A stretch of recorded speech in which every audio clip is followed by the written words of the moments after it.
Bonjour, bonjour et bienvenue dans Kill Team France avec une nouvelle vidéo sur la Balance Data Slate. Et avant de démarrer avec l'article qui vient de tomber sur Warhammer Community, un peu en urgence parce qu'on l'attendait plutôt en septembre et nous sommes en août, mais ça tombe bien parce qu'il y en avait besoin pour la méta. On va aller directement sur le site qui n'est pas Warhammer Community, comme je vous disais, on va aller sur Can You Roll a Crit parce que c'est l'un des influenceurs qui analyse le plus en détail les données de tournois et d'avancée de la méta pour ce magnifique jeu qui est Kill Team, évidemment.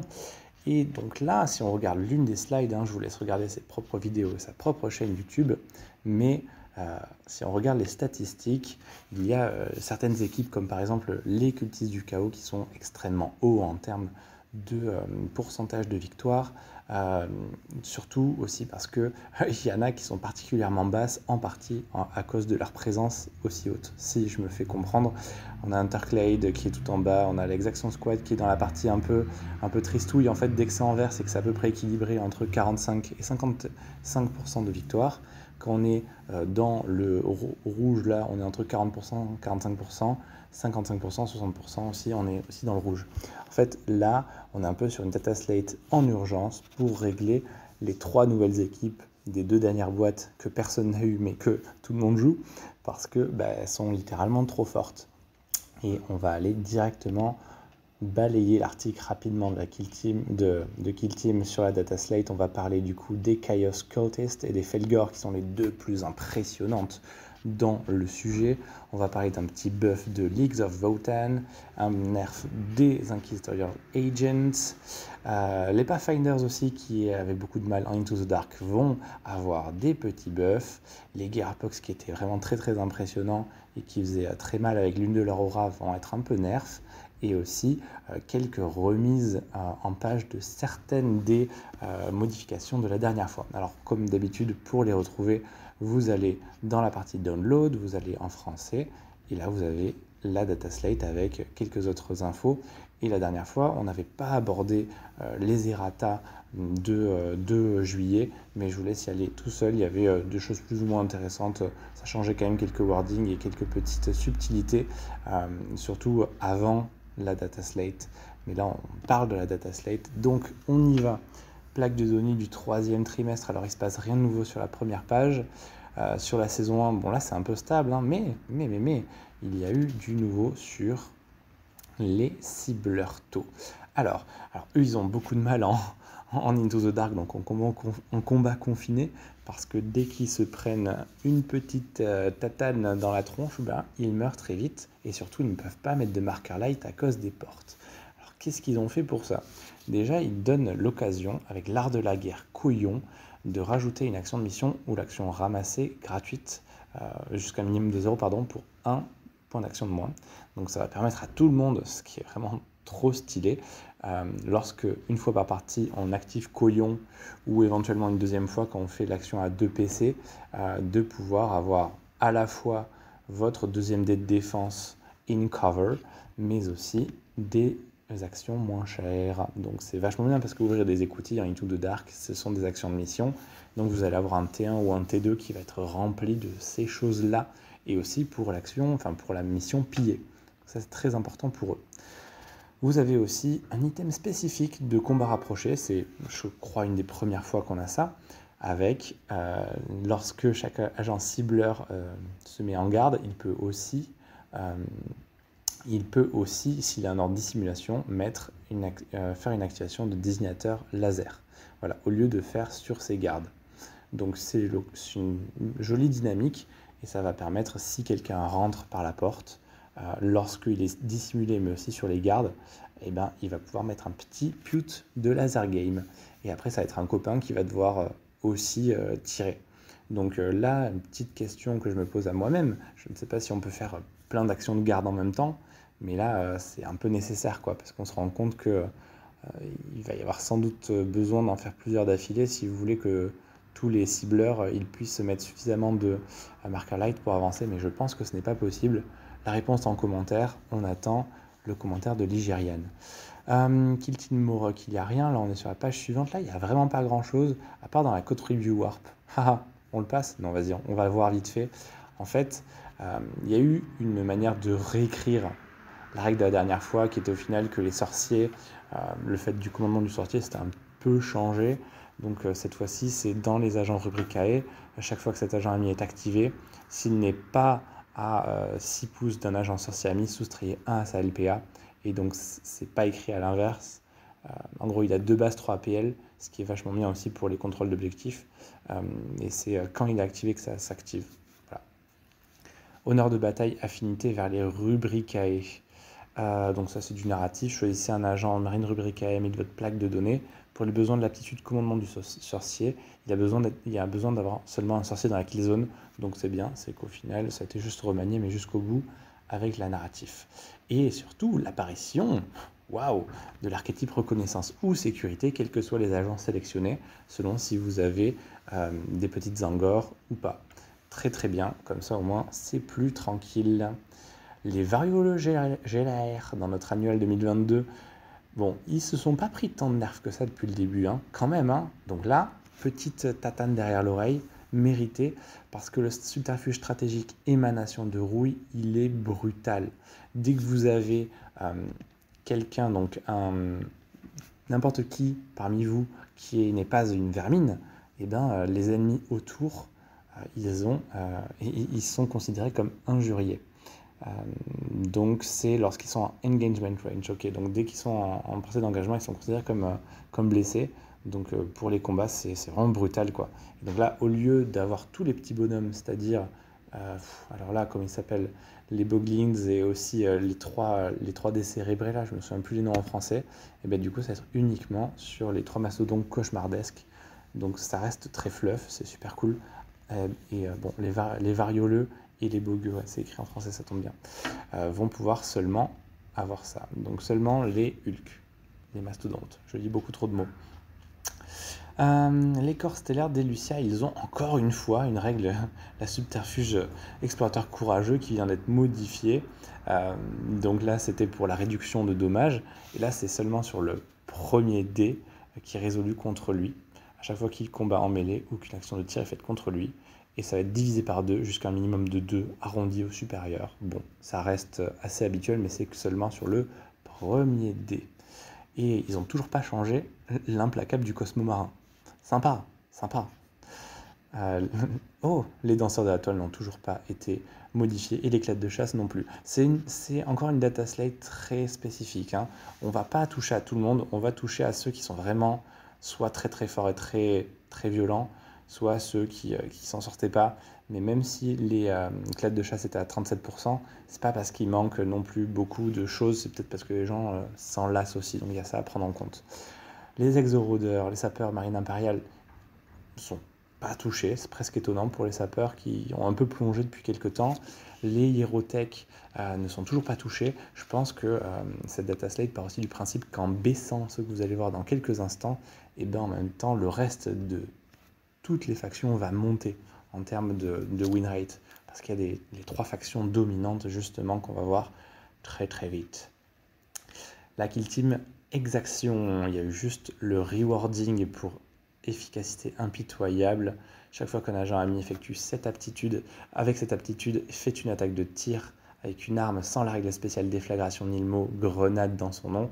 Si la cible est à rond d'un autre agent escouade d'exaction ami, cette arme gagne la règle de tir, touche critique P1 pour l'attaque de tir. C'est juste un rewarding, mais pourquoi pas. Je trouve que ce n'est toujours pas assez pour eux, vraiment, vraiment pas. Pour avoir rejoué avec eux. Bon, je suis mauvais hein, avec eux, mais quand même. Et là, je n'ai pas encore joué avec eux, mais je suis en train de les peindre. Déjà, c'est énorme. Oui, c'était à souligner. Les récupérateurs Atrecog, Nobo, Votan. Alors, ils ont toujours eu leur plus de mouvement grâce à l'aptitude de progression stable, sur les mouvements normaux seulement, parce que c'était le doublon de l'ancienne règle, qui disait qu'ils ne pouvaient pas se déplacer à moins de 4 pouces, ce qui est le cas pour tout le monde à présent. Et là, ils ont eu plus 1 point de vie pour tout le monde. Waouh! Je m'attendais à plus 2, mais waouh! C'est sympa. Bon, c'est un peu comme, c'est un peu le nouveau Human Team with 7 PV devient Human Team with 8 PV, même si ce n'est pas des humains. Le couteau plasma, à la fois du médic de terrain, à la fois l'équipement, gagne la règle létale 5+. Les couteaux plasma en équipement sont à 2 points d'équipement à présent au lieu de 1 il me semble, et les attaques passent au nombre de 4.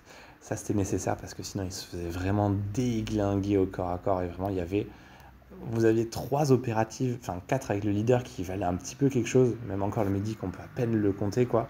Il y avait le dozer, le jetpack, le leader, et puis le médic, quoi. Donc il y en avait 4 qui avaient éventuellement quelque chose, mais c'est ça qui est bien avec les équipements, c'est que si vous en avez besoin, maintenant, vous pouvez. Donc c'est le principe des équipements, en fait. Euh, remplacer. Ah, ça j'aime bien ça, parce que ce qui est toujours difficile avec des règles comme ça centrales, avec le Tain, donc le leader, lorsqu'il veut mettre ses marqueurs de rancune, il devait avoir la visibilité. Vous êtes dans Into the Dark, T1, vous ne pouvez pas le faire. C'est compliqué parce que c'est lorsqu'il s'active en plus, donc il faut le préparer, T1 pour éventuellement le lancer tour 2. Au tour 2, peut-être vous n'êtes même pas prêt en fait de bien le faire, donc vous l'aurez peut-être côté 3. Alors qu'en fait c'est vraiment votre mécanique centrale pour pouvoir gagner les points de rancune, et là, ils viennent de le changer. Une fois par phase de stratégie, quand vous êtes censé utiliser un subterfuge stratégique ou passé, vous pouvez à la place choisir un agent ennemi pour qu'il gagne un pion rancune, ou 2 agents ennemis pour gagner des points rancune si 3 agents récupérateurs COG, amis ou plus ont été neutralisés. Là, ça va être fun. Oh, vraiment, il me tarde de la tester cette règle, hein. Vraiment, ça va être cool. Je suis presque étonné qu'il n'y ait pas plus de buffs que ça, mais au final, c'est assez malin. Je m'attendais à quelques rajouts d'équilibrés ou d'incessants ou de choses comme ça un peu partout, mais en fait, il reste dans le fluff, il reste dans la mécanique, dans le gimmick, comme on peut dire même, et ça fait vraiment plaisir. Il gagne en combat parce que c'est vraiment nécessaire. Le petit point de vue supplémentaire était nécessaire, le mouvement était nécessaire. Et ben comme quoi, c'est assez subtil, hein, ça fait plaisir. Et là, on rentre dans nos 3 teams à nerfer. Le moment que vous attendiez tous, le nerf de ces teams que vous n'avez jamais joué parce que personne n'a voulu jouer contre vous, ou que vous n'avez jamais joué parce que vous n'avez pas eu la boîte. Les voici. Ravageur Affregor. Déjà, ils avaient une fac pour pouvoir dire que lorsqu'il était en état de frénésie, il ne pouvait plus faire d'action ou de contrôler d'objectifs, il me semble, hein, que je ne me trompe pas. Mais vérifiez la fac, s'il vous plaît. Et là, 2 items. Neutraliser un agent Affregor. Maintenant, on va pouvoir aussi mettre un dégât critique lors d'une attaque de tir pour pouvoir l'achever. Mais ça nécessite quand même une nouvelle attaque. Donc je pense que c'est quand même toujours très très puissant, parce que ça nécessite de dépenser un point d'action pour faire ça. Peut-être que la règle fusillade va devenir intéressante. Si vous vous dites, bon, j'en donne 2 ou 3 de ce côté-là, imagine une fusillade dans une armée qui a de quoi faire des points d'élite ou de la gestion de changement de dés. Peut-être, mais je suis même pas sûr qu'il y en ait, parce que les orques ou d'autres n'en ont pas. Donc c'est hyper spécifique, mais bon, on ne sait jamais.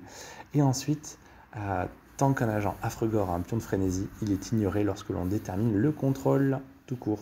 Le contrôle tout court. Exemple des pions objectifs, mais ça peut être aussi vos pions de ramasser l'objet ou de choses comme ça, lorsqu'ils n'ont pas été ramassés.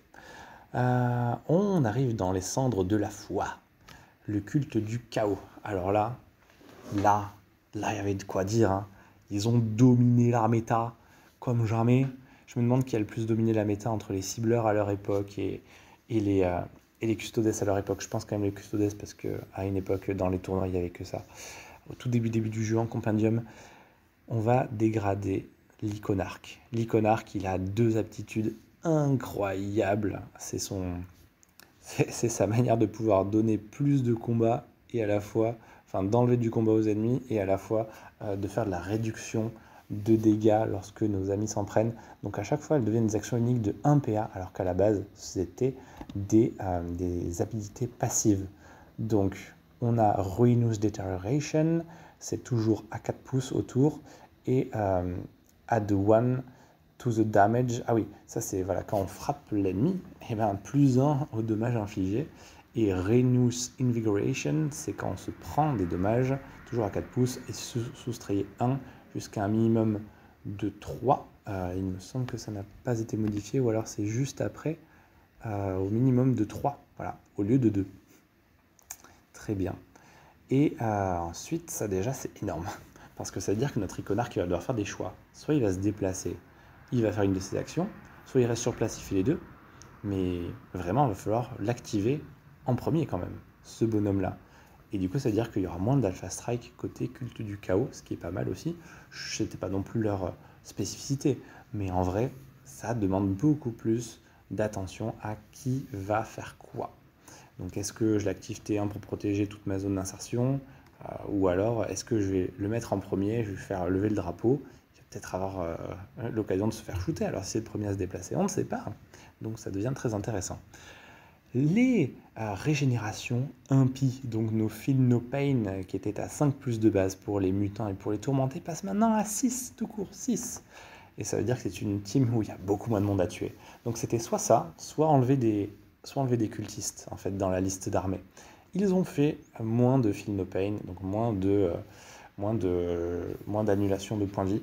C'est cool, c'est cool. Peut-être qu'ils auraient pu ne pas le changer pour les tourmentés, juste le faire pour les mutants et créer une gradation un peu comme avec les Gellerpox. Mais en vrai, c'est vrai que 13 points de vie, je crois, de mémoire, les tourmentés, ça fait mal. Du coup, si t'as Feel No Pain 5+, donc on les remercie. On ne remercie pas la SNCF pour cette notification. Subterfuge stratégique aux raies écœurantes. Et oui, il faut que je la relise parce que je m'en souviens plus. Mais ça tombe bien. On a notre magnifique Wikipédia. Pour ceux qui ne connaissent pas, évidemment, vous avez toutes les règles en direct. Sickening Aura, tant qu'un ennemi est à 2 pouces d'un mutant, tourment ou dark commune opérative, et ben tu descends les capacités de combat ou de tir des ennemis de 1. Ce n'est pas cumulatif avec être blessé. Et donc là, ça va être seulement d'un mutant ou d'un tourmenté. Donc vous enlevez toute la dark commune de ça. Au final, c'est plutôt chouette. Au final, c'est-à-dire que nos deux bonhommes, là, Dupont et Dupont de Ligonnès avec leurs petites épées, là, du coup, ils ne pourront pas en profiter dans les combats. C'est un peu dommage pour eux. Mais bon, disons que ça va être un peu des missiles de corps à corps, ce qui était un peu le cas. Les appendices blasphématoires, donc c'est les petits bonus que vous obtenez quand vous mutez la première fois puis la deuxième fois en tourment. Remplacer la règle spéciale d'incessant. Ah ben non, ça c'est juste l'arme de base, il me semble, d'un mutant. Donc les mutants sont pas si des déglingos que ça. On va voir. Chaos, mutant, Blasphemous Appendages. Ouais, tout à fait. Donc c'est plus du Relentless, c'est devenu du incessant. Relance des 1 au lieu d'implacable. Et tant mieux, vraiment quoi. Donc ils ont juste réussi à mieux accompagner la courbe d'évolution de nos Pokémon favoris, nos Pokémon démoniaques, type ombre. Suite inquisitoriale, les derniers, l'Inquisition, eux aussi, c'était quand même très très fort, et ils avaient beaucoup d'activations, comme ils disent dans l'article, et ils ont baissé ce nombre d'activations grâce à une sorte de GA2 particulière entre l'interrogateur et le grimoire ici. Donc ils font toute leur action, mais ensuite ils font l'action de l'autre en entier. C'est pas des activations combinées comme le chien et son maître dans l'Exaction Squad, c'est vraiment l'interrogateur fait tout, le grimoire fait tout, ou inversement. Mais c'est du GA2. Au final, c'est pas mal, c'est bien, parce que du coup, vous êtes obligé vous allez aller voir vos deux auras qui vont se déplacer en même temps, c'est plutôt cool. Et dans la sélection des agents, c'est ça qui fait le plus la peine, mais la PA2 c'est tellement fort que vous ne pourrez avoir que 2 agents équipés maximum d'armes à PA2. Donc vos sergents, le pistolero, le servitor, vos gunners, quoi. Donc peut-être que ça va rebattre les cartes de quelles sont les bonnes suites inquisitoriales à faire. Je ne sais pas, je n'ai pas encore réfléchi à la question, on va pouvoir en discuter en commentaire si vous en pensez. Est-ce qu'un jour les Exaction Squad seront des bons soutiens auxiliaires pour la suite inquisitoriale? Je ne sais pas, mais je l'espère. Et en dernier, le subterfuge tactique autorité absolue. C'est ce qui permettait de dire nope, tu ne feras plus jamais, ou tu ne feras pas du tout ce stratagème tactique ou ce subterfuge stratégique. Et là en fait il ne peut être utilisé qu'une seule fois pour un même subterfuge, une fois par bataille, et ça ne peut pas être un subterfuge à 0 CP comme les réanimations de protocole de nos beaux Hierotech Circle. Et voilà, j'espère que ça vous aura plu. Moi, vraiment, je l'attendais. Si vous êtes sur le Discord, venez sur le Discord. Vous avez vu que j'ai commencé à taper des mains en mode « je veux ma data slate », et je l'ai. Donc je suis un homme heureux. Je n'aurai pas le temps de jouer à Kill Team pendant 3 semaines parce que je pars en vacances. Il n'y aura pas forcément de nouvelles vidéos. Merci pour votre retour sur le petit rapport de bataille avec Tornem, ça vous avait fait plaisir.